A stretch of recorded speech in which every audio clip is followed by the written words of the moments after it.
Alors ce roman pourrait-il être considéré comme une forme de retour vers les origines? Vous savez, je crois que les origines, j'y vais souvent, en fait, parce que j'ai fait un grand détour vers les origines russes. Et puis, le dernier livre, c'était mes 17 ans. Mais là, effectivement, si vous voulez, c'est la rencontre d'un homme et d'une femme qui n'auraient jamais dû se rencontrer s'ils ne s'étaient pas rencontrés en 1945 dans les ruines de Berlin. Et il se trouve que cette jeune femme qui était ambulancière à la Croix-Rouge française et cet officier français d'origine russe qui travaillait pour la division des personnes déplacées, qui est un organisme extraordinaire qui s'est créé à ce moment-là, eh bien, ce sont mes parents.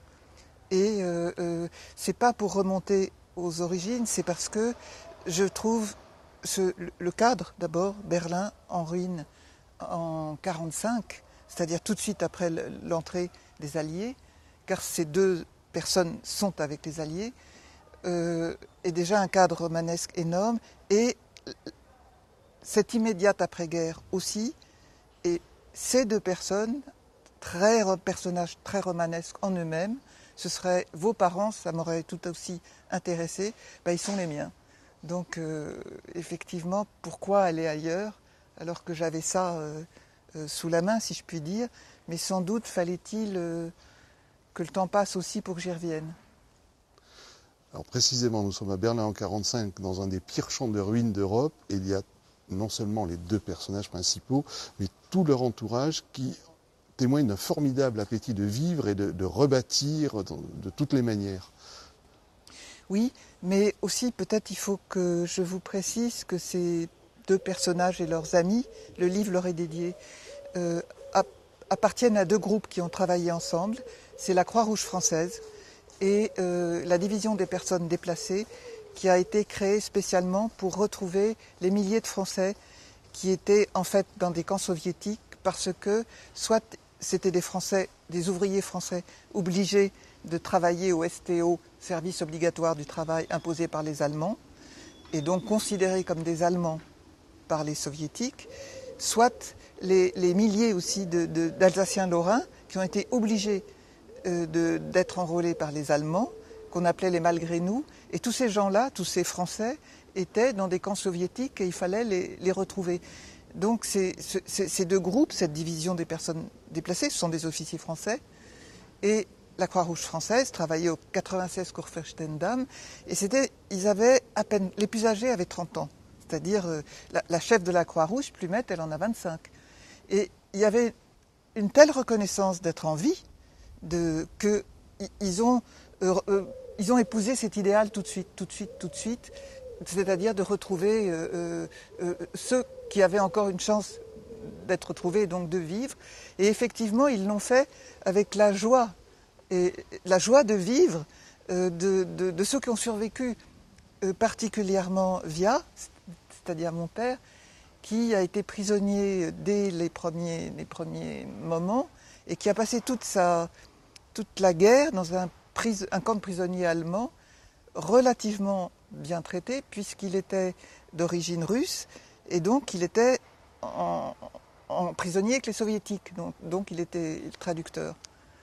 Mais ils avaient tous en commun d'avoir beaucoup souffert, comme tous les Français et tant d'autres gens pendant cette guerre. La rencontre entre vos futurs parents, c'est aussi l'occasion de décrire deux milieux et deux familles qui n'auraient jamais dû se rencontrer et qui pourtant vivent à quelques centaines de mètres l'une de l'autre en plein Paris. Oui, c'est vraiment deux milieux culturels différents, deux départs de vue différentes et des caractères absolument profondément différents. Et sans doute fallait-il ces circonstances-là, la fin de la guerre, le fait d'être en vie, Berlin en ruine, et cet idéal qu'ils ont partagé de retrouver ces Français disparus. Parce que Claire, c'est son nom, le nom de mon héroïne, par exemple, elle écrit à sa mère pour lui dire qu'elle a l'intention d'épouser ça. Elle lui dit à peu près, je cite de mémoire, il aime sortir, je déteste ça. Il aime boire, je déteste ça. Il aime s'amuser, j'ai horreur de ça. il aime, enfin, il suit une longue énumération de choses pas possibles, mais elle ajoute, mais s'il y a quelqu'un avec qui j'ai peut-être une petite chance d'être heureux, c'est lui. Et voilà. Donc c'est vrai que tout les sépare et c'est très amorcé à la fin du livre et finalement d'ailleurs, j'en parle dans un autre de mes livres qui est Hymne à l'amour, en fait ce qui les différenciait tant et qui a fait qu'ils se sont tant aimés sera plus tard ce qui peut-être va les faire se séparer. Mais ça c'est encore une autre histoire. Vorrei farti una proposta. Che tono strano che hai, sembra il mio. Una proposta? Oh sì, fammela, Julian. Voglio darti un bacio. Un bacio? Oh, Julian, tu non sai quanto questo mi riempia di gioia. Ballerei, canterei, salterei come una cagnetta battendo le mani. È una gioia più bella del sole e delle stelle. A chi devo dirlo? Con chi devo sfogarmi? Chi devo ringraziare piangendo e ridendo? Eppure, Julian, non mi lascerò baciare da te. Bene, e com'è andata a Berlino? A Berlino è andata bene. E cosa portava scritto il tuo cartello? Oh, niente di speciale. Abbasso Dio. Cosa ti importa tutto ciò? Ma a te però importa molto. Non lo so. Allora, il nostro bacio. Ida, perché non vuoi che ti baci? Julian, la mia dignità. Quale dignità, tralala? Non di donna, non di ragazza, ma della mia libertà, tralala. Ma se tu mi ami, sei libera. Sono libera di non farmi baciare, soffrendo orribilmente, tralala. Ida, pietà! No! A nessun patto? A nessun patto?